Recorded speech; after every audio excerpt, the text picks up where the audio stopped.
गुजरात में जलती गाड़ियों में गोलियां और छुरियां चलने लगी। मुसाफिरों ने ही साथ ड्राइवर और मुसाफिरों को जख्मी करना शुरू कर दिया। जहूर पैलेस के करीब एक अलमनाक वाकया पेश आया है। रेस्क्यू टीम के मुताबिक जहूर पैलेस गुजरात के नजदीक एक शख्स को दो आदमियों ने छुरी के वार करके जख्मी कर दिया। रेस्क्यू एहलकारों के मुताबिक एक चिंची रक्षा पर 3 लोग सफर कर रहे थे। इनमें से 2 नामालूम अफराद ने एक शख्स 48 साल इफ्तार हुसैन व गुलाब हुसैन सकना फालिया को दोनों बाजू, सर और हाथ पर छुरी के वार करके जख्मी कर दिया और मौका से फरार हो गई।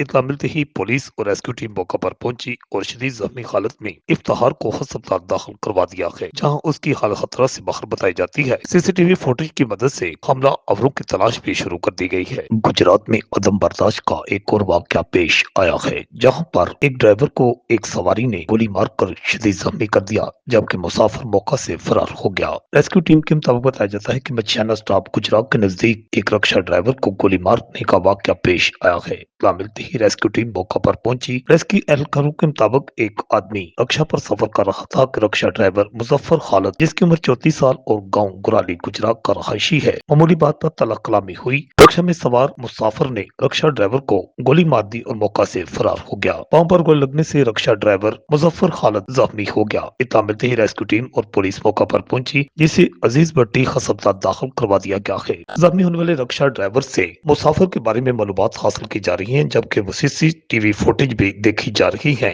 कि एक मुसाफिर जिसने रक्षा ड्राइवर को सफर के दौरान मामूली तलखलामे पर गोली मारकर जख्मी किया है, उसकी तलाश शुरू कर दी गई है। इससे पहले भी जिला गुजरात में अदम बर्दाश्त के ऐसे वाकयात पेश आ चुके हैं। रिपोर्ट आकाश न्यासी, गुजरात।